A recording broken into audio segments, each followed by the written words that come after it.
Hello everyone. आज की जो टॉपिक है गॉस लॉ है और बहुत ज़्यादा इम्पॉर्टेंट है। बेसिकली गॉस लॉ नहीं, एप्लीकेशंस ऑफ गॉस लॉ पढ़ेंगे टू बी मोर प्रिसाइज या टू बी मोर एक्यूरेट। हमने गॉस लॉ पढ़ लिया था, ठीक है।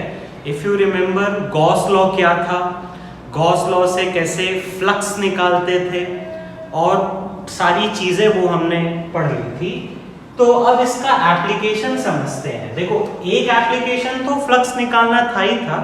अब नेक्स्ट पार्ट पे आते हैं जो इसका एक्चुअल एप्लीकेशन है। We use Gauss law to find E. तो देखो भाई, ई के साथ कंफर्टेबल हो। E is for electric field intensity due to various symmetrical bodies, ठीक है। ये एक सेंटेंस आया या ये एक वर्ड आया, सॉरी, कि सिमेट्रिकल बॉडीज के लिए हम लोग इलेक्ट्रिक फील्ड निकालेंगे, जैसे hollow sphere, sphere, infinite line charge, infinite plate etcetera. तो कुछ इन बॉडीज के लिए हम लोग को क्या निकालनी है, इलेक्ट्रिक फील्ड निकालनी using Gauss law.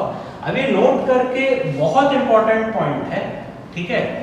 Gauss law can be applied always but not useful always. बात समझो ये चीज का, हर सिस्टम पे या हर जगह पे गॉस लॉ लगाया जा सकता है। ऐसा नहीं है कि भाई हम गॉस लॉ नहीं लगा सकते। Gauss law can be applied anywhere, but हमेशा ये यूजफुल नहीं है, ठीक है। It is useful only for symmetrical bodies. बात समझ में आ रहा है? ये सिमेट्रिकल बॉडीज है। अगर आप इमेजिन करो, देखो ये हॉलो स्फीयर कहीं ना कहीं एक सिमेट्रिकल है, एक परफेक्ट शेप है। सॉलिड स्फीयर, ठीक है। फिर इनफाइनाइट लाइन चार्ज, ठीक है। फिर इनफाइनाइट क्या, प्लेट, क्लियर है। तो ये सब क्या है, कहीं ना कहीं सिमेट्रिकल है। और अभी आपको उतना अच्छी फील नहीं आई होगी, बस मैं आपको एक रफ आइडिया बताते जा रहा हूं। तो जब हम इनका डेरिवेशन करेंगे तब आपको समझ में आएगा कि सिमेट्रिकल क्या है और किस तरीके से हम लोग को निकालनी है। क्लियर है, समझ में आ रहा है? गॉस लॉ का स्टेटमेंट थोड़ा सा रिवाइज करा देता हूं। ये सारी चीजें आप चाहो तो लिख सकते हो, नहीं तो लिखने की दरकार नहीं है, ठीक है। गॉस लॉ क्या बोलता था? Closed integration of E ds cos theta is charge enclosed by what? Epsilon naught. Do you remember? ये गॉस लॉ था। Flux equals to Q enclosed by epsilon naught था। तो फ्लक्स को हम लोग किससे खोलते थे? क्लोज सरफेस के लिए E electric field, ds small area vector, clear है। E electric field, ds small area vector. और ये cos थीटा में थीटा क्या है? Angle between electric field and ds vector. तो ये फॉर्मूला से हम इसी E को क्या करते हैं, निकालते हैं। Are you getting this? Basically ये सारी चीजें रिवाइज करवा रहा हूं मैं। इलेक्ट्रिक फील्ड छोटा एरिया वेक्टर और थीटा क्या हो गया, इलेक्ट्रिक फील्ड और ds के बीच का एंगल, और charge enclosed inside the close surface, ठीक है। क्लियर है? ये आपको एक बार रिवाइज करा दिया। एक छोटी सी चीज मैं आपको बताना चाहूंगा, चार्ज डेंसिटी, ठीक है। क्लियर, समझ में आ रहा है? ये मतलब कोई टॉपिक नहीं है, यूज आएगा आगे के डेरिवेशंस में, तो एक ही साथ मैं बता दे रहा हूं। तो देखो, सबसे पहला जो गलती क्या होता है वो मैं बोलता हूं। देखो, चार्ज डेंसिटी, तो बच्चे लोग सोचते ही होंगे चार्ज डेंसिटी का मतलब क्या हो गया, डेंसिटी क्या हो गया, मास बाय वॉल्यूम। तो बच्चे इसको अगर सोचेंगे charge density is what, charge by क्या, वॉल्यूम, तो याद रखना ये गलत है। Not always charge by volume होता है। अलग अलग बॉडीज के लिए क्या होगा, ये अलग अलग होगा। समझते जाएंगे, ठीक है। प्लीज थोड़ा पेशेंस रखो, हम लोग इसको समझते जाएंगे। तो चार्ज डेंसिटी हमेशा चार्ज बाय वॉल्यूम नहीं है। क्या है, चलो समझते हैं। जैसे देखो, सबसे पहला मैं आपको समझाता हूं। एक रॉड है, ठीक है, इनफाइनाइट ले लो या कुछ भी ले लो, ठीक है। दिस इज अ, यहां लिख देता हूं, रॉड बोल लो या वन डायमेंशन बॉडी बोलो। बात को प्लीज समझते जाना, रॉड बोलो या वन डायमेंशन बॉडी बोलो। तो अगर आप इसको Q चार्ज दोगे, प्लस Q दिया, तो ये चार्ज कहां पर रहेगा, इसका लेंथ पे रहेगा। क्लियर है? पूरे ऐसे करके इसके लेंथ पे क्या करते जाएगा, ये चार्ज डिवाइडेड होते जाएगा।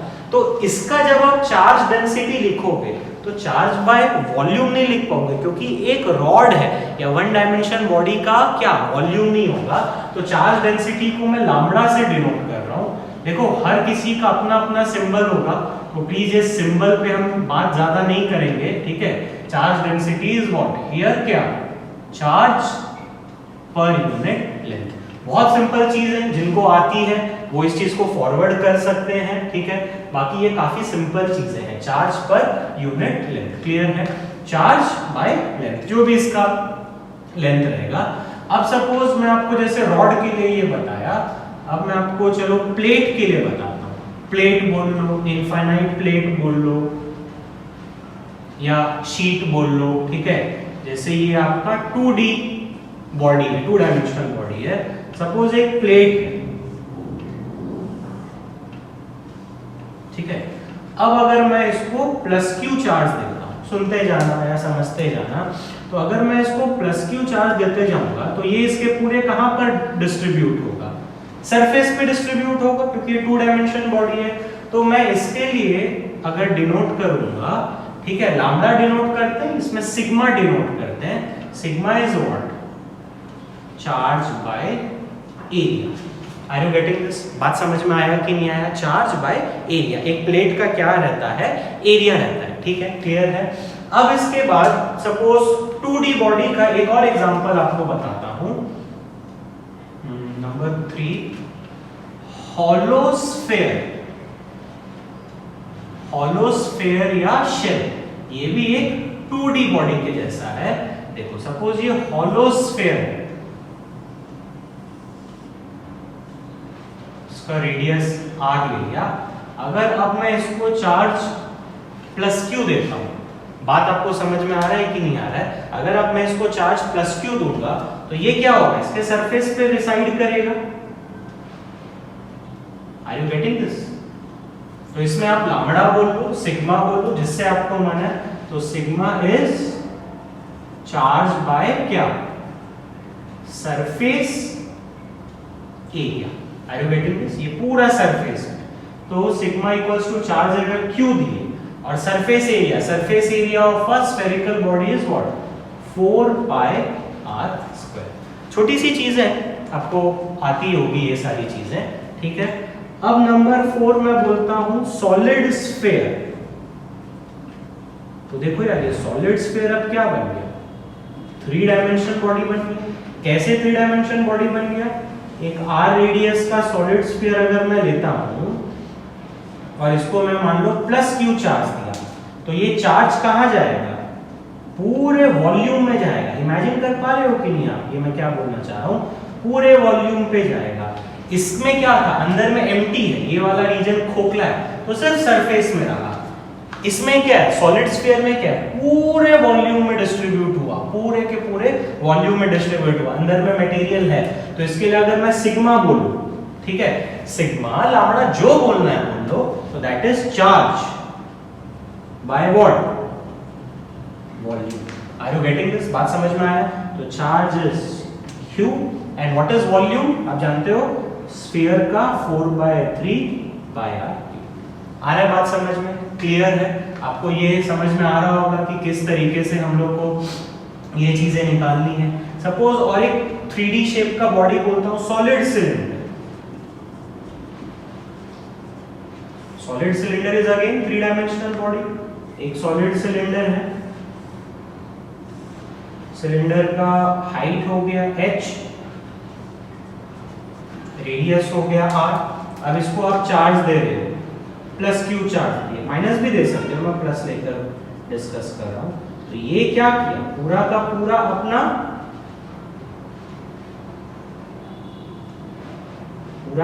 अपना क्या किया, वॉल्यूम में डिस्ट्रीब्यूट किया। क्लियर है, समझ में आ रहा है? तो again sigma is what, Q charge by what, volume. लिख लो, चार्ज क्यू है, ठीक है, चलो चार्ज लिख देता हूं मैं। Volume, what is volume of a cylinder, pi r square h। आया आपको बात समझ में? तो डिफरेंट बॉडीज के लिए मैं आपको ये बताते हुए चल रहा हूँ, आपको पकड़ में आ गया है तो आप डायरेक्टली ये सब चीज समझ सकते हो। और एक चीज चलो 6th वाला, हॉलो सिलेंडर। हॉलो सिलेंडर को हम पाइप भी बोल सकते हैं। तो मतलब आपको ये फील आनी चाहिए बस, बाकी कुछ भी नहीं है इन चीजों में। एक हॉलो सिलेंडर है, हाइट h ले लो और रेडियस इज क्या r। क्लियर है? अंदर से ये पूरा खोखला है, ठीक है, अंदर से ये पूरा खोखला है। थोड़ा सा डायग्राम में अच्छे से बना देता हूँ। अंदर से ये क्या है, पूरा खोखला है हॉलो सिलेंडर, ठीक है। इमेजिन हो पा रहा है कि नहीं हो पा रहा है? इमेजिन करो एक पाइप है, ठीक है, अंदर से ये खोखला है। तो जब आप इसको चार्ज दोगे ना प्लस क्यू, तो ये इसके सिर्फ सरफेस पे रिसाइड करेगा। आ रहा है बात समझ में? इमेजिन कर पा रहे हो कि नहीं कर पा रहे हो? ये सिर्फ और सिर्फ इसके सरफेस पे अपने आप को डिस्ट्रीब्यूट करेगा। तो देखो हॉलो पाइप या सिलेंडर या hollow pipe is a 2 dimension body. तो इसमें अगर मैं सिग्मा बोलूंगा, चार्ज बाय सरफेस एरिया, तो charge is Q. Surface area, surface area मतलब ये, जैसे मान के चलो ये मार्कर आपका सिलेंडर है, तो ये वाला पार्ट इसका सरफेस एरिया, लैटरल सरफेस या कर्व्ड सरफेस हो तो कर्व्ड सरफेस एरिया कितना होता है? 2 पाई r into h। तो ये छोटी छोटी चीजें हैं, आपको ध्यान में रखनी है। गॉस लॉ कब यूज करेंगे, कैसे यूज करेंगे वो आगे बताऊंगा, कब यूज करते हैं, ठीक है, क्या सिमेट्रिकली के लिए यूजफुल है, बाकी लोग के लिए यूजफुल नहीं है। गॉस लॉ का स्टेटमेंट एक बार रिकैप करा दिया। और ये चार्ज डेंसिटी क्या होता है, आगे जब मैं डेरिवेशंस बताऊंगा तब चार्ज डेंसिटी को मैं उतना डिस्कस नहीं करूंगा। अब गॉस लॉ का सबसे पहला एप्लीकेशन पे आते हैं, या सबसे पहला डेरिवेशन बोल लो, ठीक है। इस चीज को ना 4 अलग अलग नाम से पूछा जा सकता है। या पहला वाला जो है वो बहुत इजी है, E यानी कि इलेक्ट्रिक फील्ड। मैं बार बार इलेक्ट्रिक फील्ड नहीं लिखूंगा। E due to a point charge from Gauss law, ठीक है। तो हम लोग को पॉइंट चार्ज के लिए इलेक्ट्रिक फील्ड निकालना है गॉस लॉ से। क्या होता था याद करो पॉइंट चार्ज के लिए? सपोज एक चार्ज में प्लस क्यू ले रहा हूं और इससे r डिस्टेंस पे p है, तो find E due to plus Q at p using Gauss law, ठीक है। ये हमारा एम है। देखो मैं हमेशा आपको बोलता हूं कि आपको ये याद रहना चाहिए कि आपका एम क्या है या आपको क्या करना है। तो हमको इलेक्ट्रिक फील्ड फाइंड करना है P पे प्लस क्यू के लिए, ठीक है। तो ये पहला हो गया। या इसको बोलेगा कि वेरीफाई गॉस लॉ, ये भी एक तरीके का सवाल पूछता है, गॉस लॉ वेरीफाई करो। या कई लोग इसको इस तरीके से भी पूछते हैं, डिड्यूस या derive Coulomb's law from Gauss law. Gauss law से आपको कूलम्स लॉ निकालना है, ठीक है। या ये लास्ट वाला एक बार इसको सीबीएसई पूछा था, show that Gauss law is applicable for symmetrical bodies, यानी कि आपको शो करना है कि गॉस लॉ कैसे अप्लाई किया जाता है। तो सबसे सिंपल ये किसके लिए अप्लाई कर सकते हैं हम लोग? पॉइंट चार्ज के लिए एप्लीकेबल है, क्लियर है। या पॉइंट चार्ज के लिए हम लोग अप्लाई करते हैं। तो 4 क्वेश्चंस बोल लो एक पर्टिकुलर आंसर के लिए। तो इसलिए मैं आपको बोलता हूं कि पास्ट ईयर्स लगाया करो, तो उससे आपको आइडिया होता है कि हर साल एक ही चीज को अलग अलग मतलब अलग अलग तरीके से कैसा पूछा जाता है। अब आते हैं इस पे, प्लस क्यू है, r डिस्टेंस पे p पे निकालना है, तो गॉस लॉ यूज करना है। तो देखो सबसे पहला सवाल, गॉस लॉ क्लोज्ड बॉडीज के लिए एप्लीकेबल है, तो हम लोग को एक क्लोज्ड बॉडी बनाना है। तो अब माइंड में क्या क्लिक करेगा? देखो r डिस्टेंस यहां पर भी होगा, r डिस्टेंस यहां पर भी हो सकता है, r डिस्टेंस यहां पर भी हो सकता है। तो r डिस्टेंस कहीं पर भी हो सकता है। तो अल्टीमेटली हमारा जो क्लोज्ड बॉडी बना वो कहां क्या बना? एक स्फीयर बना, ठीक है। तो देखते जाओ। So this is my closed body है, this is my Gaussian surface. तो स्कूल एग्जाम्स के लिए या बोर्ड्स के लिए आपको लिखना पड़ेगा ये क्या है मेरा गॉसियन सरफेस, गॉसियन सरफेस या क्लोज सरफेस, ठीक है क्या ये? अ स्फीयर बोल लो या शेल बोल लो, अ स्फीयर या शेल ऑफ रेडियस कितना छोटा r। क्लियर है, समझ में आ रहा है कि नहीं आ रहा है? तो ये सारी चीजें आपको थोड़ी सी लिखनी पड़ेगी। तो हमने क्या किया, क्लोज सरफेस डेवलप कर लिया, ठीक है। अब इस क्लोज सरफेस का ds वेक्टर क्या होगा? क्लोज सरफेस का एरिया वेक्टर दिखाना है, ds वेक्टर ऐसे करके बाहर होगा, आउटवर्ड होगा, ये ऐसे करके ds वेक्टर, और चलो दिखा देते हैं यहां पर ये ऐसे करके ds वेक्टर, ठीक है। बात समझ में आया कि नहीं आया? मैं आपको क्या बताना चाह रहा हूं कि कैसे करके मैंने यहाँ पर क्लोज सरफेस बनाया या कैसे करके मैंने यहाँ पर क्या गॉसियन सरफेस बनाया। Are you getting this? बात समझ में आया कि नहीं आया? What I am trying to say, ठीक है। ये हमारा बन गया, यहाँ पर भी दिखा सकते हो, चलो यहाँ पर भी दिखा देता हूँ। पहला डेरिवेशन है तो थोड़ा सा टाइम लेके समझाऊंगा। This is what your ds, clear है? अब ds वेक्टर दिखाने के बाद ये जो चार्ज है प्लस क्यू के लिए क्या चाहिए? प्लस क्यू के लिए हम लोग को इलेक्ट्रिक फील्ड इंटेंसिटी चाहिए। तो अगर आपको पता है कि electric field intensity plus Q के लिए ये पॉइंट पे ऐसे करके क्या होगा, E vector will be away. Similarly ये पॉइंट पे E vector will be away, similarly ये पॉइंट पे E vector will be away, and similarly ये पॉइंट पे क्या हो गया, E vector will be away. Clear है? बात समझ में आया कि नहीं आपको?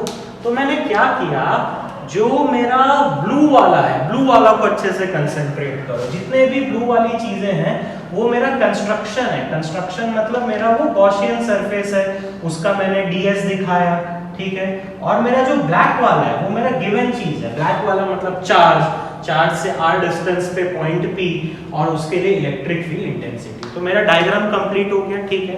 अब लिखते हैं गॉस लॉ, सुनते जाना। यूजिंग गॉस लॉ काफी अच्छा है, बहुत सिंपल है। गॉस लॉ का statement directly E ds cos theta equals to q enclosed by epsilon not, ठीक है। ये हो गया गॉस लॉ का स्टेटमेंट। अब इसको यूज कैसे करेंगे, बहुत आराम से समझते जाना। मेरा अपना टेक्निक है, या मैं हमेशा क्या करूंगा, पहले LHS वाले टर्म को खोलना, लेफ्ट हैंड साइड वाले टर्म को सिंपलीफाई करते जाना, फिर RHS पे जाना, ठीक है। तो इससे आपको क्या होगा, काफी इजी हो जाएगा गॉस लॉ समझने में। पहले LHS वाला टर्म फिर RHS वाला टर्म। तो लेफ्ट हैंड साइड में देखो, integration of E ds cos theta, theta क्या है, angle between electric field and ds। तो हर जगह पर आप देखो इलेक्ट्रिक फील्ड और ds के बीच में एंगल कितना है, 0 degree. So this is cos 0 degree, और ये q enclosed by epsilon not ऐसे ही रहने देते हैं, ठीक है।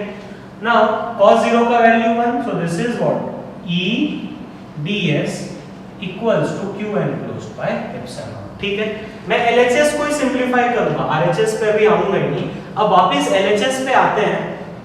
अब समझो, integration of E into ds, तो r डिस्टेंस पे E क्या होगा, कांस्टेंट होगा। इमेजिन कर पा रहे हो कि नहीं कर पा रहे हो, एक चार्ज है, ठीक है, उससे r डिस्टेंस पे, डिस्टेंस हर जगह सेम है, तो हमको ऑल्दो वैल्यू नहीं पता कि क्या आएगी, बट इतना समझ में आ रहा है ना, r डिस्टेंस पे कहीं पर भी क्या होगी, E की वैल्यू सेम होगी।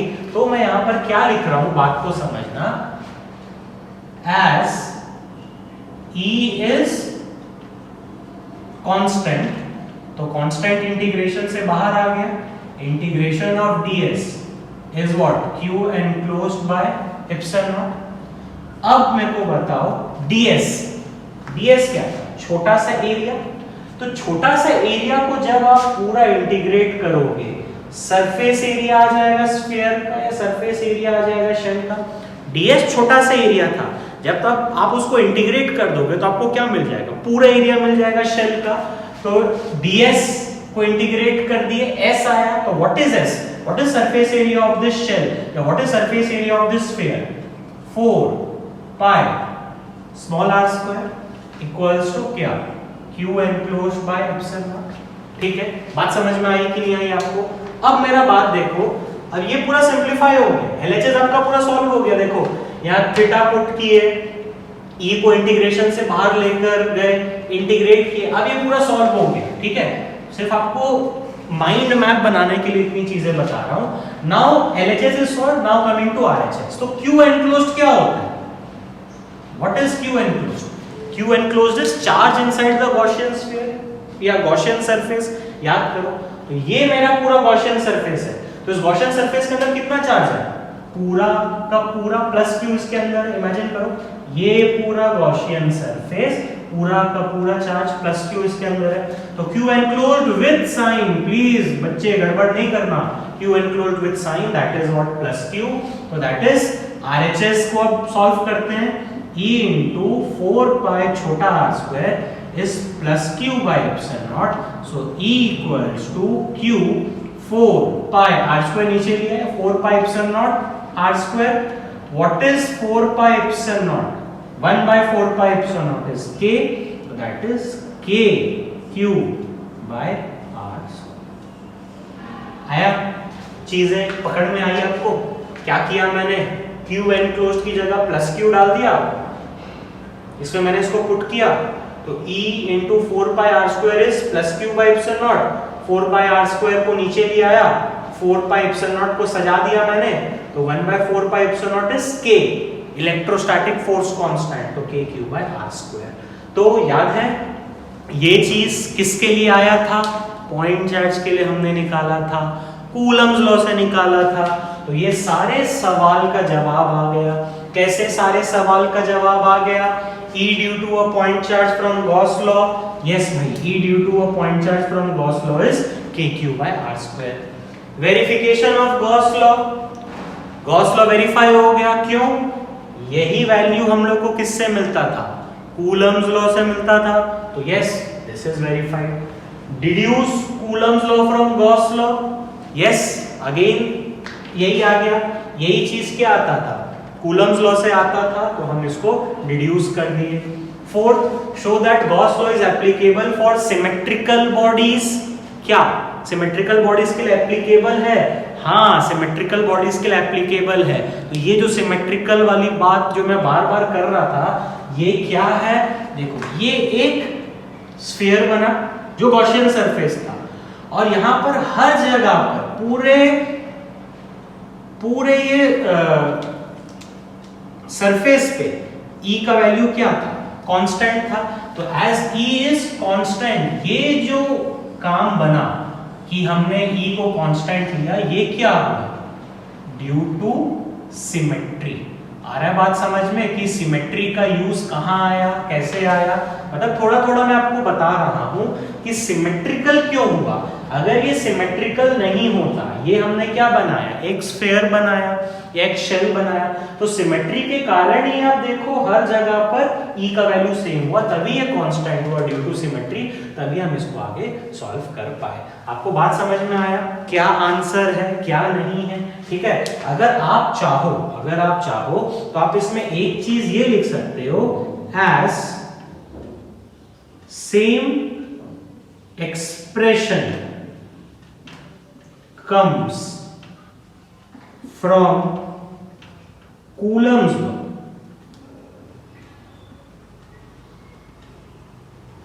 so Gauss law is verified। चाहो तो लिख सकते हो। क्लियर है? समझ में आ रहा है कि नहीं आ रहा है? कोई बहुत बड़ी बात नहीं है या कोई बहुत बड़ी चीज नहीं है, तो आपको ये पूरा डेरिवेशन समझ में आ गया होगा। अब देखो, एक छोटी सी चीज मेरे को बताना है, ठीक है? सुनते हुए चलना मेरी बात। कभी भी गॉस लॉ लगाना है, देखो गॉस लॉ जब हम लोग पढ़ते हैं ना, बहुत सारे डेरिवेशंस रहेंगे, 4 से 5 डेरिवेशंस करना है। फिर जब आप एंट्रेंस की चीजों पे जाओगे ना गॉस लॉ पे, तब पता है क्या होता है?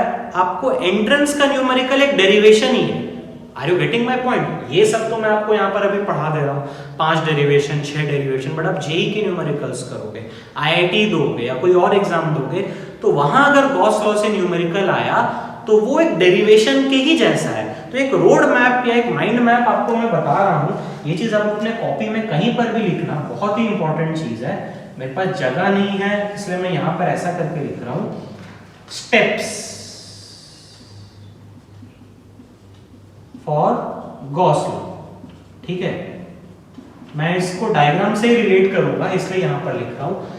कभी भी गॉस लॉ यूज करना हो आपको तो देखो सबसे पहला चीज है डायग्राम। डायग्राम बोले तो डायग्राम यानी कि आपको अपना डायग्राम में क्या क्या दिखाना है, ई वेक्टर दिखा देना है, डीएस वेक्टर दिखा देना है और क्लोज सरफेस के बारे में बताना है। मतलब पहले तो आप क्लोज सरफेस बनाओगे फिर ईडीएस दिखाओगे। तो पहला स्टेप क्या होगा गॉस लॉ का, देखो पहला स्टेप एकदम अच्छे से समझना। पहला स्टेप मैंने क्या किया था, ये प्लस क्यू चार्ज था, आर डिस्टेंस पे पॉइंट पी था, हमको वहां निकालना था। तो पहले देखो मैंने क्लोज सरफेस डिफाइन किया, फिर डीएस दिखाया, फिर ई दिखाया। तो पहले आपको अपना डायग्राम को एकदम जबरदस्त तरीके से सॉल्व कर देना है। दूसरा स्टेप LHS, LHS बोले तो ये वाला टर्म, इसको सॉल्व कर देना है। मतलब इसमें आपको क्या करना है, आपको इसमें थीटा की वैल्यू पुट करनी है। थीटा जो भी आया 90 डिग्री 0 डिग्री जो भी आया थीटा की वैल्यू पुट करनी है। फिर उसमें क्या करना है, E को कांस्टेंट लाना है।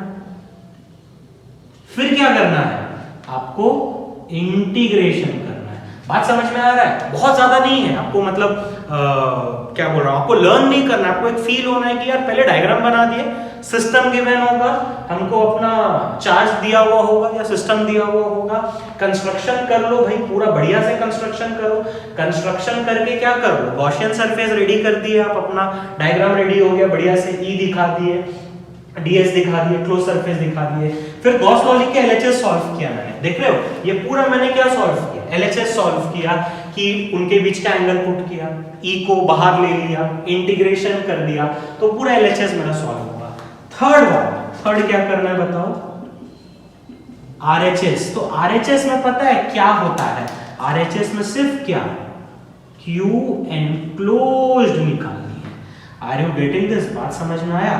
आरएचएस में ज्यादा झमेला नहीं है, आरएचएस में सिर्फ क्यू एनक्लोज्ड ही निकालना है। तो इस तरीके से ही आपको करना है। देखो ये लाइन बनाया, एलएचएस कंप्लीट हुआ, आरएचएस में क्यू एनक्लोज्ड का वैल्यू देख लिए, पूरा गॉसियन सरफेस में कितना है, प्लस क्यू है, बस प्लस क्यू को डाल दिए और फिर तट ये सॉल्व हो गया। Are you getting this? बात समझ में आया कि क्या मैं क्या बताना चाह रहा हूं? तो ये रोड मैप माइंड में बनना चाहिए यार, ये बहुत जरूरी है। आप इसको अच्छे से समझदारी से अपना नोट्स में बनाना। ये तो पूरा डेरिवेशन रहा, ठीक है, किस तरीके से करना है। ये स्टेप्स आप कहीं पर भी लिख लो कि पहला डायग्राम, दूसरा आपका लेफ्ट हैंड साइड, फिर राइट हैंड साइड। कभी गलती नहीं होगा, ना ही कभी आपको गॉस लॉ को एकदम बर्डन रहेगा कि याद रखना है, क्योंकि बहुत इंपॉर्टेंट है यार ये गॉस लॉ। मतलब इलेक्ट्रोस्टैटिक्स में गॉस लॉ नहीं पढ़ा तो कुछ नहीं पढ़ा, it is something like this. Clear है ये सारी चीजें? ठीक है। अब देखो, अब एक और छोटा सा चीज, बिकॉज अब इसी में बताना पड़ रहा है, नहीं तो ये दिक्कत आ जाएगी। बहुत सारे लोग के मन में आ रहा होगा कि सर यार आप प्लस क्यू लेकर सॉल्व किए हो, माइनस क्यू लेकर करने से क्या होता। तो वो मैं आपको एक बार बता दे रहा हूं कि माइनस क्यू लेने से क्या होगा। तो पहला स्टेप डायग्राम, ठीक है, चलो माइनस क्यू लिए, आर डिस्टेंस पे निकालना है, ठीक है। यही चीज वापस रिवाइज हो जाएगी। तो आर डिस्टेंस पे मतलब आर रेडियस का क्या बनाना है, गॉसियन सरफेस बनाना है, ठीक है भाई, बना दिए। अब इस गॉसियन सरफेस का डीएस, तो डीएस तो देखो हमेशा बाहर ही होता है, डीएस वेक्टर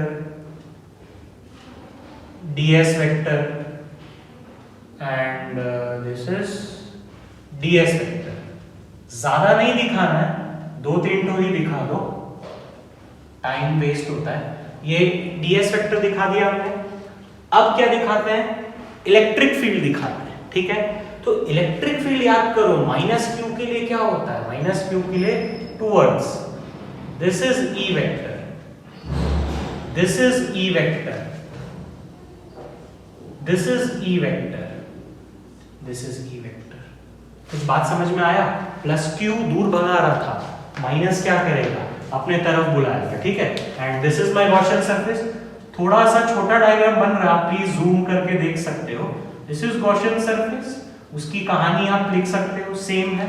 तो देखो स्टेप 1 कंप्लीट हो गया, यस डायग्राम कंप्लीट हो गया, क्लियर है। स्टेप 2 एलएचएस सॉल्व करते हैं, तो गॉस लॉ लिख दिए, ई ds cos theta q enclosed epsilon not. LHS को पकड़े, आरएचएस को बाद में पकड़ेंगे, देखते जाना, समझते जाना। ये पहला स्टेप कंप्लीट हो गया। ई ds, अब मेरे को बताओ ई ds दोनों opposite direction, theta 180 degree, clear है, समझ में आ रहा है। सो cos 180 degree is q enclosed by epsilon not. कितना कितना होता है ये, -1 होता है। देखो समझाने के लिए इतने सारे स्टेप्स बढ़ रहे हैं, नहीं तो आप डायरेक्टली भी लिखोगे, ठीक है। cos 180 का वैल्यू -1, माइनस को बाहर लिया है,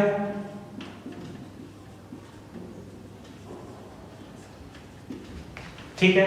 अब E कांस्टेंट है कि नहीं भाई, बिल्कुल E कांस्टेंट है, E बाहर आ गया, that is -E integration of ds q enclosed by epsilon not. यार ds का इंटीग्रेशन, छोटे छोटे एरिया का इंटीग्रेशन, पूरा क्या आ जाएगा, पूरा का वैल्यू क्या आ जाएगा, -4 पाई छोटा r square is q enclosed by epsilon not.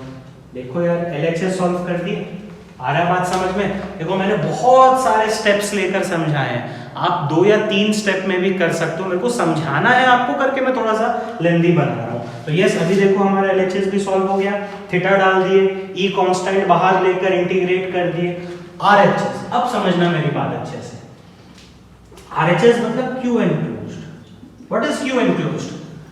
Charge inside this Gaussian surface. यार देखो ये पूरा मेरा क्या है, गॉसियन सरफेस है, ठीक है। डायग्राम छोटा सा है, फिर भी आप इमेजिन करो, ये ब्लू वाला पूरा मेरा क्या है, गॉसियन सरफेस है।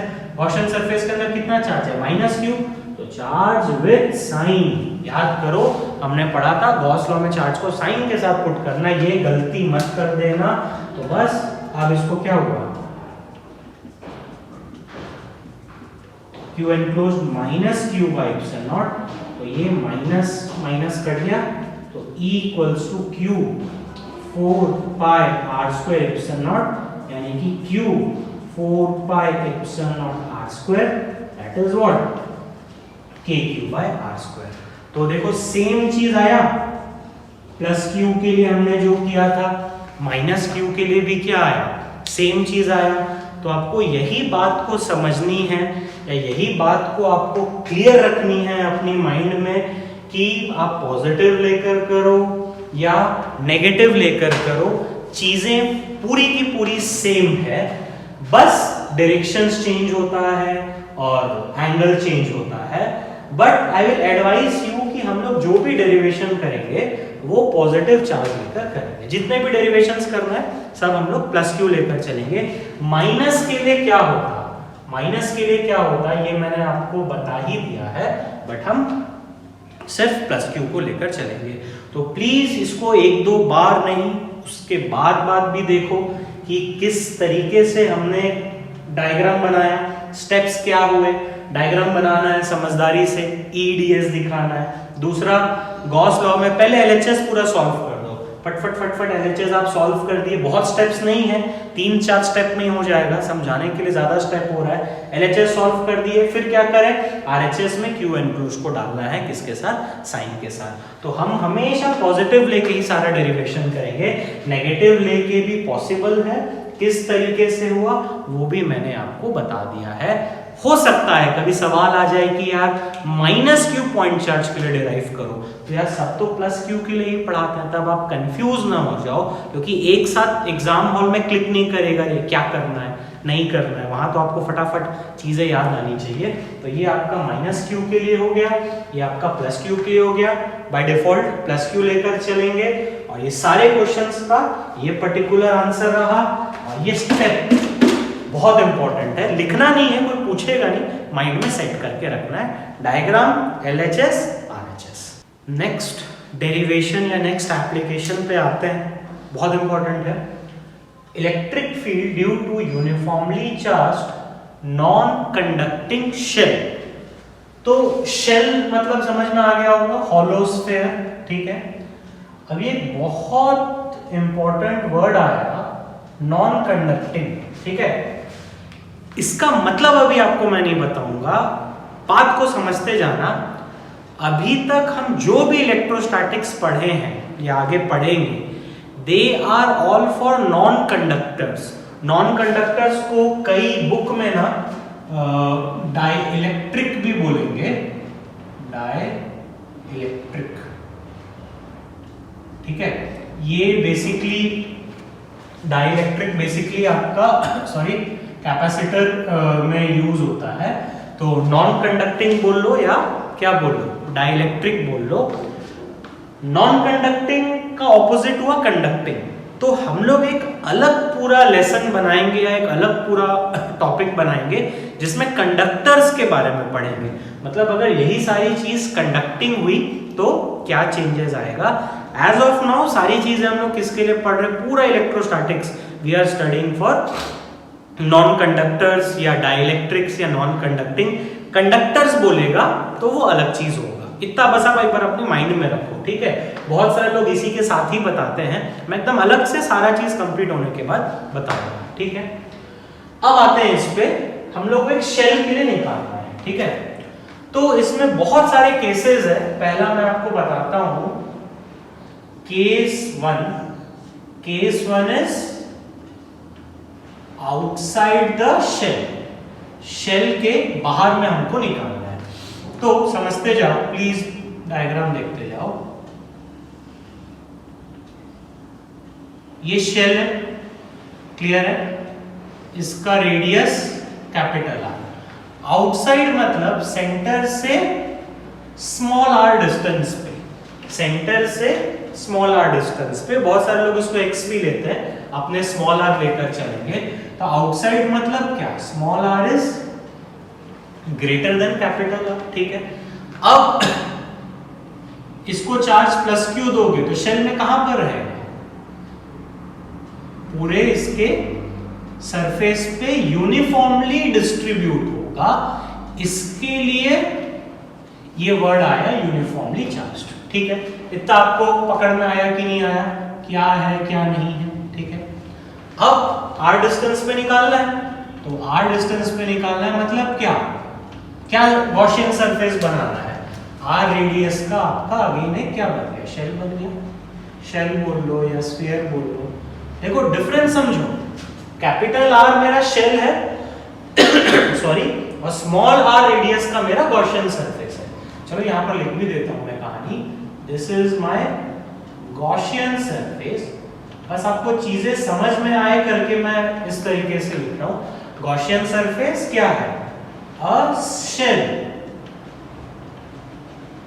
ऑफ रेडियस स्मॉल आर, ठीक है, क्लियर है। तो स्मॉल आर रेडियस का ये क्या हो गया, शेल हो गया। अब वही तरीका यार याद करो, ds दिखाना है तो ds इज आउटवर्ड्स। ज्यादा नहीं दिखाऊंगा, अब थोड़ा फटाफट हम लोग करेंगे। ds is outward. इमेजिन करते जाओ, ब्लू वाला पूरा आपका कंस्ट्रक्शन है, ds दिखा दिए, e दिखानी है, तो e देखो क्या होगा, पॉजिटिव। पॉजिटिव के लिए क्या, अवे, ठीक है। अगेन यहां पर आपको e दिखानी है, तो e is also what, away, ठीक है। दो जगह दिखा दिए, दैट इज सफिशिएंट। और ज्यादा हमको इसमें बात नहीं करना है, ज्यादा डायग्राम को हमको कॉम्प्लिकेटेड नहीं करना है। गॉस लॉ लिखते हैं, sorry, E ds cos theta q enclosed by epsilon naught, ठीक है। क्या LHS, थोड़ा फटाफट लिखेंगे, स्टेप्स बढ़ाएंगे, सॉरी स्टेप्स घटाएंगे। E ds, E और ds क्या, cos 0 degree, q enclosed by epsilon naught। cos 0 का वैल्यू क्या हो जाएगा, 1, E बाहर आ जाएगा, डायरेक्टली लिख रहा हूं। आ रही है आपको बात समझ में, q enclosed by क्या, epsilon naught, ठीक है। अब ds का इंटीग्रेशन, ये शेल का सरफेस एरिया, तो ये शेल का सरफेस एरिया क्या होगा, 4 पाई छोटा R square. Are you getting this? Capital R square तो ये शेल है, ये शेल नहीं, इसका हम लोग एरिया इंटीग्रेट कर रहे हैं, इसलिए बार बार कंफ्यूजन ना आए छोटा आर और कैपिटल आर, ठीक है। Equals to Q enclosed by epsilon not, ठीक है। सॉल्व हो गया। आरएचएस, चलो मैं यहां सॉल्व करता हूं। मैं आरएचएस सॉल्व करेंगे I am sorry, RHS solve करेंगे तो क्यू एनक्लोज्ड क्या हुआ? Sorry, what is Q enclosed? ये पूरा गॉसियन सरफेस, गॉसियन सरफेस में कितना चार्ज? पूरा का पूरा प्लस क्यू साइन के साथ। तो चलो जब इसमें डालेंगे, इसमें डालेंगे तो ये क्या आ गया? E 4 pi r square is q by epsilon naught, नीचे ले आओ, E equals to q 4 pi epsilon naught r square, क्या दिख रहा है? 4 pi epsilon naught is k Q by r square.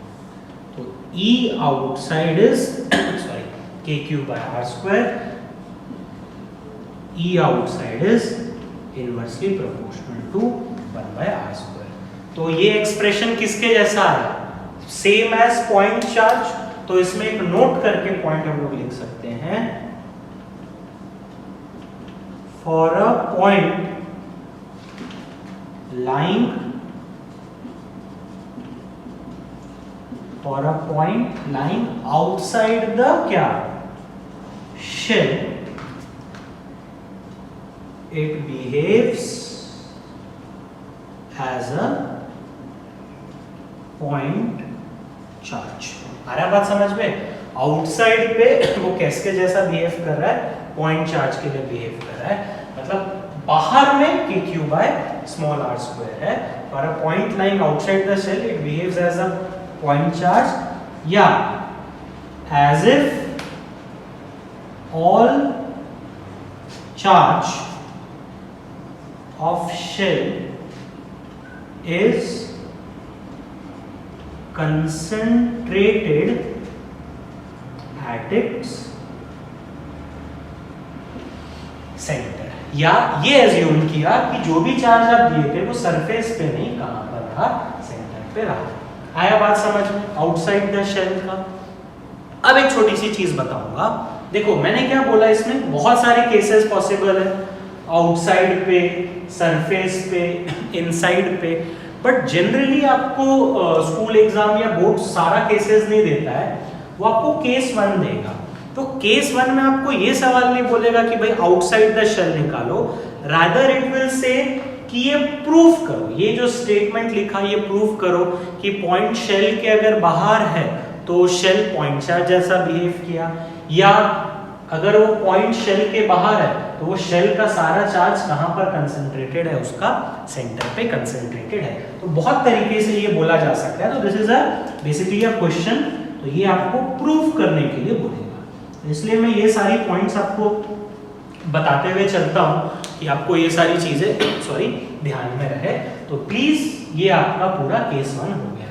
अब केस 2, तो देखो केस 2 बहुत सिंपल है। एट सरफेस, बात समझो, एट सरफेस क्या होगा? Small R equals to capital R होगा। आ रहा है बात समझ में? ये सेंटर से डिस्टेंस है तो small R equals to capital R, तो small R equals to capital R होने से क्या लिखूंगा? E at surface equals to K Q by capital R square. आ गया बात समझ में? क्लियर है? ये हमने किसके लिए किया था? इनसाइड में किया था, तो सॉरी आउटसाइड में किया था। सरफेस में स्मॉल आर का वैल्यू किसके बराबर करना है? बस आपको कैपिटल आर के बराबर करना है। केस 3 पे आते हैं।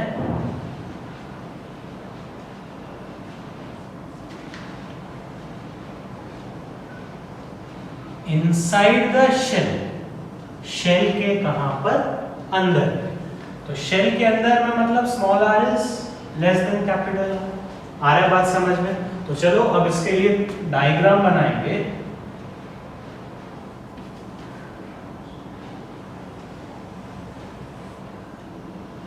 मैं शेल को थोड़ा सा बड़ा बनाता हूँ क्योंकि इसके अंदर में मेरे को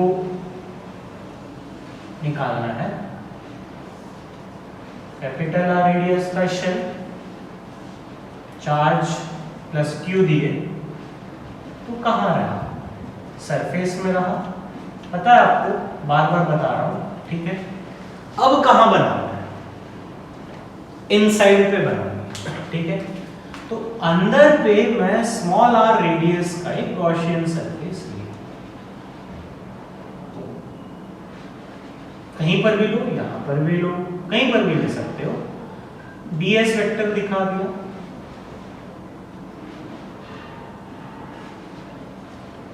ds वेक्टर दिखा दिया, ठीक है। अरे आपको बात समझ में? ये क्या है? मेरा गॉसियन सरफेस है।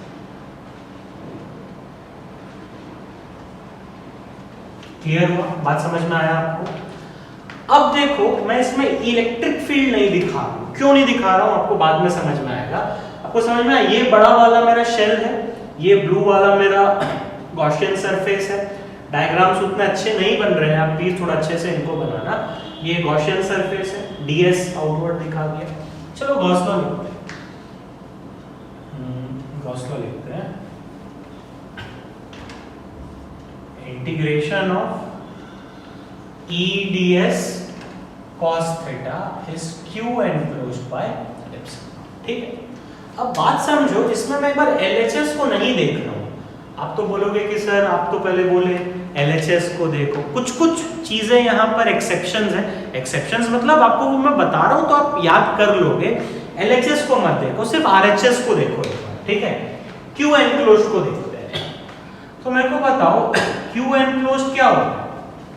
Q enclosed is charge inside this Gaussian surface। ये मेरा Gaussian surface है, क्लियर है? क्या इसके अंदर कुछ चार्ज दिख रहा है आपको? नहीं यार, इसके अंदर तो कोई चार्ज नहीं, चार्ज तो सिर्फ बाहर पे है। लेकिन Q enclosed में हम लोग को क्या लेना है? अंदर पे लेना है। इमेजिन हो रहा है ये Gaussian surface हुआ, क्या इसके अंदर कोई चार्ज आपको दिख रहा है? नहीं, ये पूरा का पूरा खाली है। तो Q enclosed is 0। तो integration of E ds cos theta is 0। तो इससे ds तो 0 नहीं हो सकता। बात समझ में आया? Area vector can not be 0।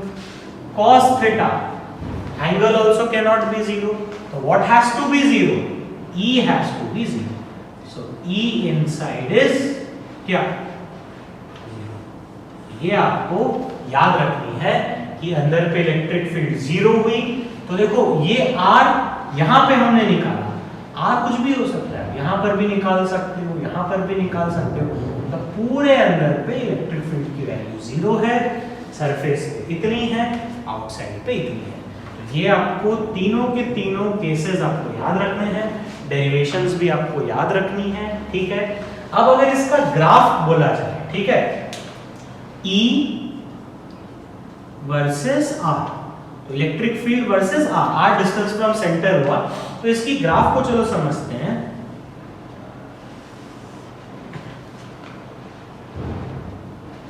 E ये R, ठीक है। तो बात को समझो किस तरीके से ये ग्राफ बन रहा है, ठीक है। चलो यहां पर मैं एक बार समराइज करा देता हूं आपको बार बार बनाने की दरकार नहीं है। मेरे को बस लगता है कि आप लोग को एक ही बार अच्छे से याद करवा दूं, इसलिए मैं इतना चीजों को बार बार बता रहा हूं। ये R डिस्टेंस हुआ, ठीक है। ये हमारा केस था कि एक स्फीयर शेल है और शेल्स के सेंटर से R डिस्टेंस पे हमको निकालना है।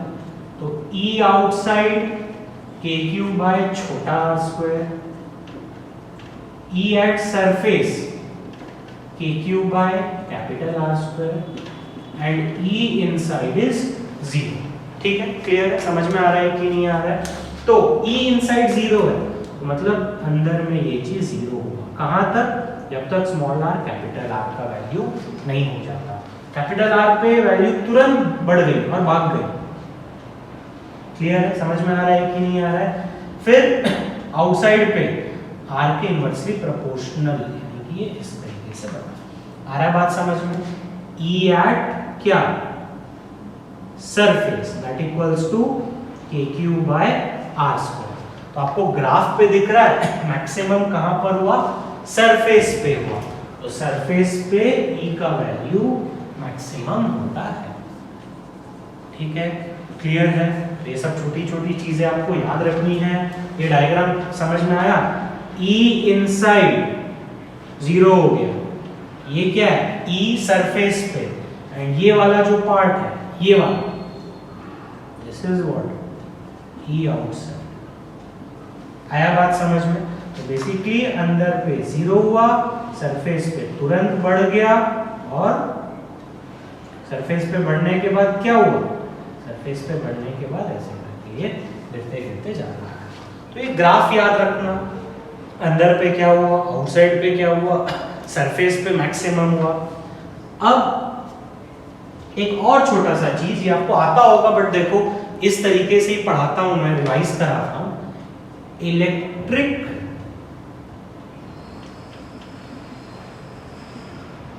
Field lines for a shell, ठीक है? Electric field lines for a shell हम लोग को पढ़ना है। तो यार ये बहुत सिंपल है, समझते हैं, चलो। ठीक है, मान लो इसको पॉजिटिव दे दिया गया और एक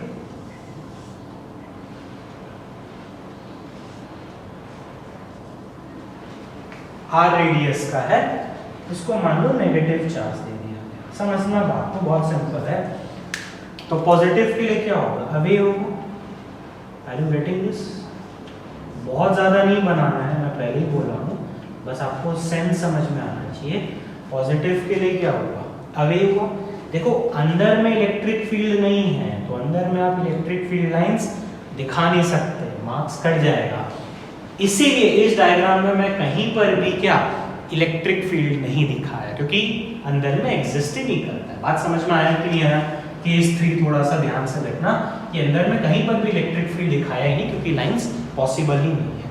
तो अंदर में नहीं रहेगा, बाहर में सिर्फ क्या होगा? इस तरीके से रहेगा। नेगेटिव में क्या होगा? सेम चीज, बट वो क्या हो गया? अपने तरफ बुलाती है। Sorry, are you getting this? बात समझ में आ रहा है कि नहीं आ रहा है? अंदर में क्या होगा? पॉसिबल नहीं होगा। तो यहां तक सॉरी शेल के लिए जितनी भी चीजें थी, आउटसाइड का डेरिवेशन वैल्यू क्या है याद रखना है। सरफेस में छोटा आर को बस कैपिटल आर पुट कर दिए, सरफेस पे मैक्सिमम हुआ। इनसाइड में 0 हुआ, उसका पूरा आपका डेफिनेशन या डेरिवेशन। E वर्सेस R का ग्राफ, ठीक है? E वर्सेस R का ग्राफ, किस तरीके से ग्राफ बना, ये चीजें मैंने समराइज करा दी आपको। फिर उसके लिए इलेक्ट्रिक फील्ड लाइंस।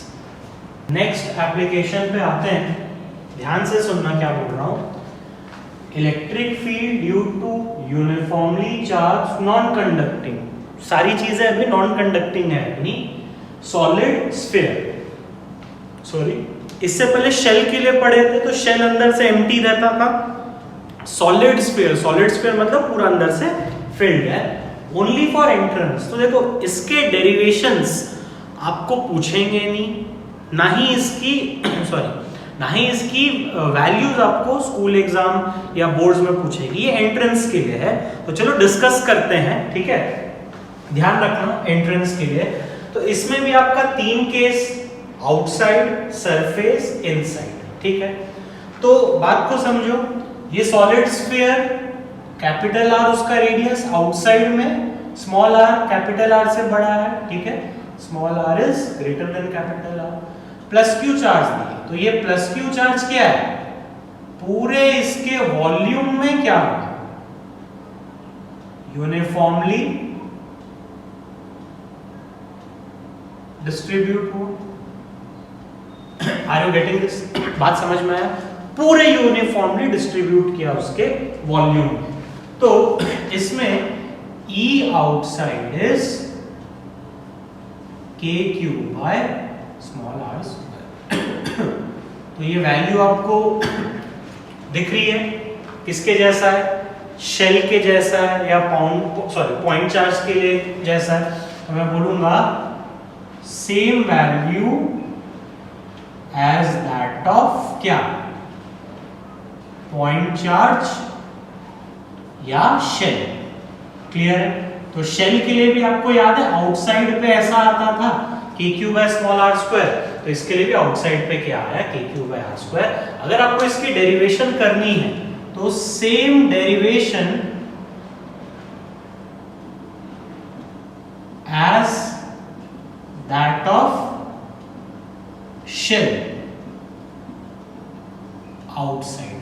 ठीक है, तो शेल का जो हम डेरिवेशन किए थे उसमें आउटसाइड पॉइंट के लिए जो था सेम डेरिवेशन है, बट इसका डेरिवेशन हमको नहीं चाहिए, सिर्फ नॉलेज के लिए आपको बता रहा हूं, वैल्यू याद रखना। ठीक है, सरफेस पे क्या होगा, स्मॉल r की वैल्यू कैपिटल R के बराबर हो जाएगी। ये सरफेस है तो सरफेस पे क्या हुआ, ये स्मॉल r कैपिटल R के बराबर हो गया, तो डायरेक्टली लिख लो E at surface is what KQ/R²। Are you getting this? Outside आ गया, सरफेस आ गया। अब आते हैं केस 3 इनसाइड पे। तो ये बहुत इंपॉर्टेंट है, इतने कंसेप्ट्स इससे बनते हैं, इतने बार एंट्रेंस वाले लोग ने इसको यूज किया है कि मैं क्या बताऊं। तो इनसाइड पे क्या होगा, बात समझो, प्लस क्यू दिया तो ये तो पूरा रहेगा ही रहेगा। ठीक है, और देखो स्मॉल r कैपिटल R से क्या है, छोटा है। तो इस पे E इनसाइड की वैल्यू क्या होती है, मैं डायरेक्टली लिख रहा हूं KQ small r by RQ into ER। बात को समझते जाना, KQ पता है, स्मॉल r पता है, RQ कैपिटल R क्यूब इसका रेडियस, व्हाट इज ER याद करो, डाई इलेक्ट्रिक कांस्टेंट या रिलेटिव इलेक्ट्रिकल परमिटिविटी ऑफ क्या, मटेरियल ऑफ स्फीयर। कुछ बात समझ में आ रही है?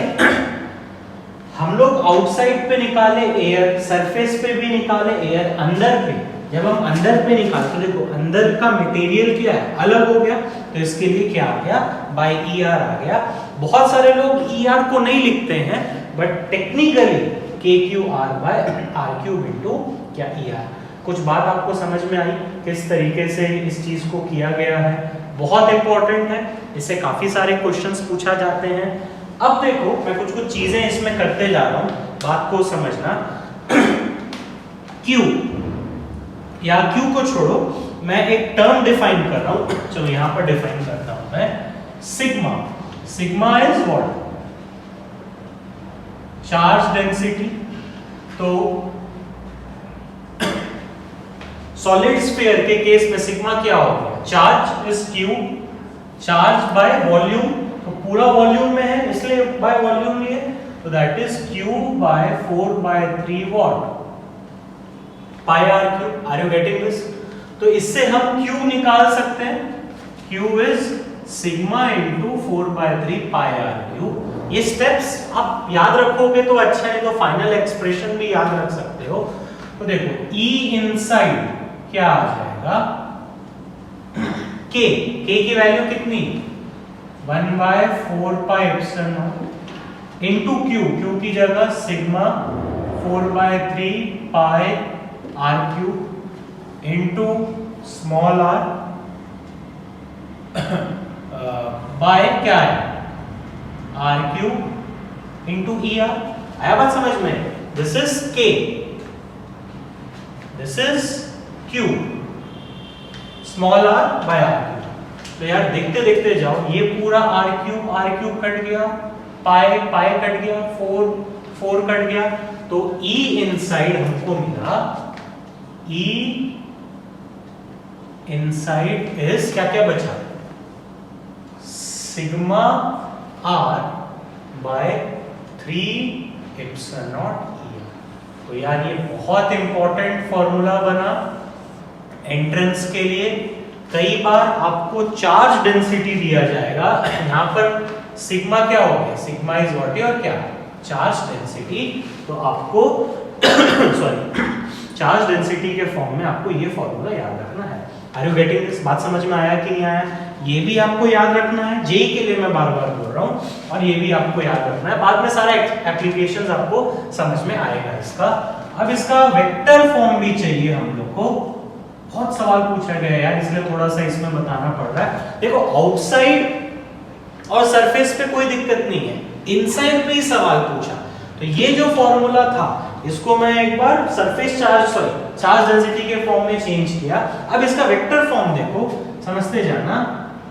E inside vector is K Q capital R Q E R into R vector, and बात को समझो, ये वाला कौन सा फॉर्मूला था, इसका वेक्टर फॉर्म में बोला था, एंड ये वाला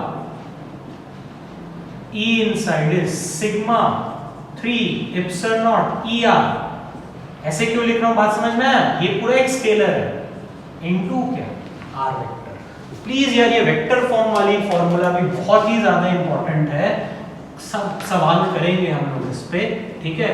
अब ध्यान देने बात क्या होती है, ध्यान देने वाली बात, चार्ज हमेशा साइन के साथ, Q विद साइन।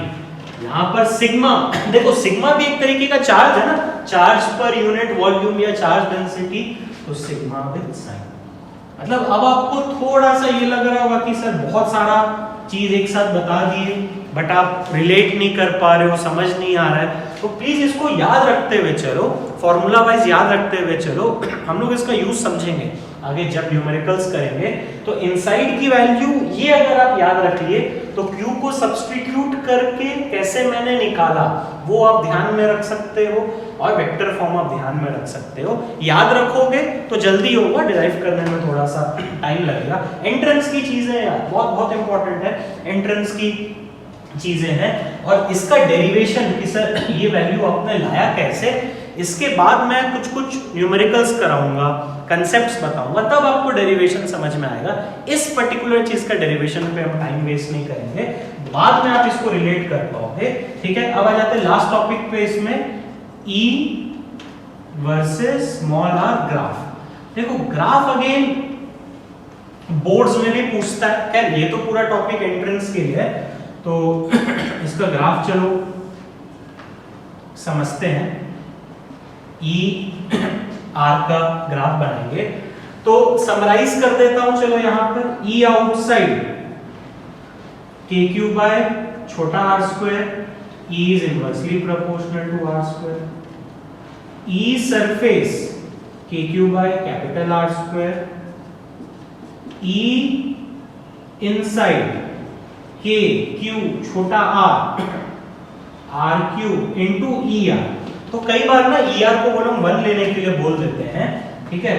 तो यहाँ पर E is directly proportional to R। आया बात समझ में? इनसाइड में डायरेक्टली प्रोपोर्शनल टू R है, आउटसाइड में इनवर्सली प्रोपोर्शनल टू R है। देखो ये ग्राफ कैसे बना, कुछ इस तरीके से बना,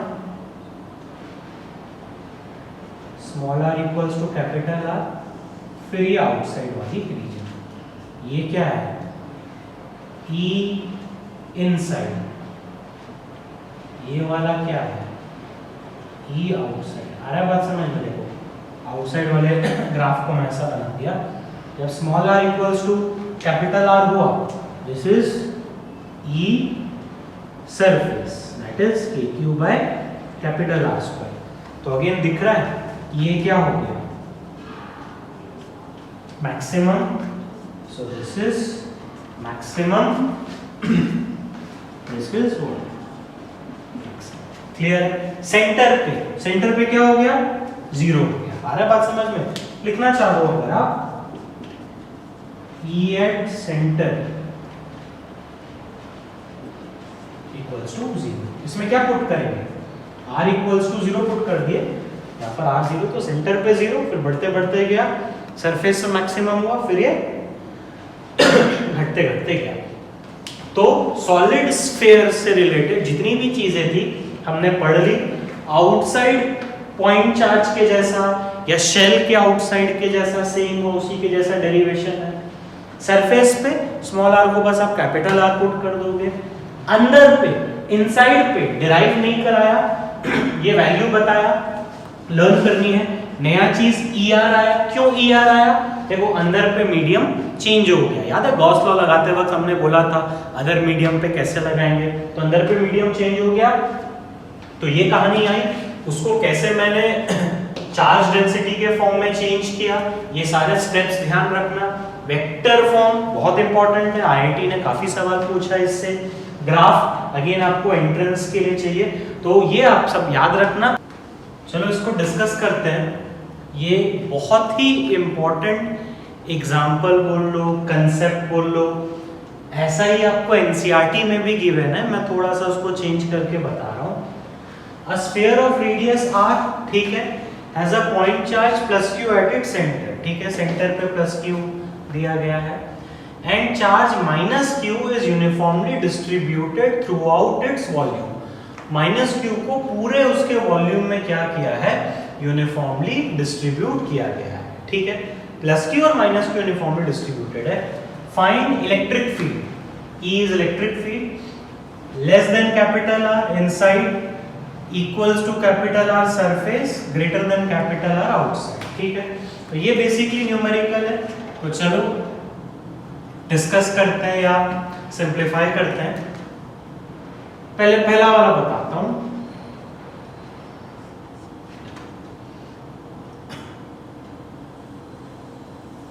ये हुआ plus q minus uniformly distributed है,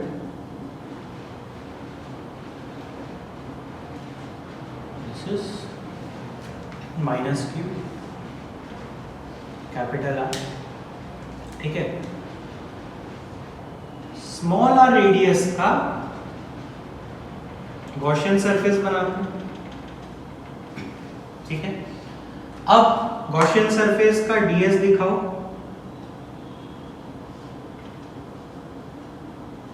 this is ds vector, this is ds vector. अब इलेक्ट्रिक फील्ड दिखाना है। अब बात को समझना, प्लस q भी है और इसके अंदर पे क्या है? नेगेटिव चार्ज भी है, ठीक है। तो कौन ज्यादा होगा? प्लस q ज्यादा होगा कि इसके अंदर नेगेटिव चार्ज ज्यादा होगा? प्लस q ज्यादा होगा। क्यों प्लस q ज्यादा होगा? टोटल में माइनस q है, तो इसके अंदर तो वो थोड़ा सा कम ही रहेगा, तो नेट कौन ज्यादा होगा? प्लस q ज्यादा होगा। तो इसके लिए इलेक्ट्रिक फील्ड इंटेंसिटी का डायरेक्शन ये ऐसे करके, यहां पर चलो ऐसे करके दिखा, बड़ा एरो बनाओ छोटा एरो बनाओ उससे कोई फर्क नहीं। डायग्राम क्लियर हुआ? पहला स्टेप आपका गॉस लॉ लिखो, E ds cos theta q enclosed by epsilon naught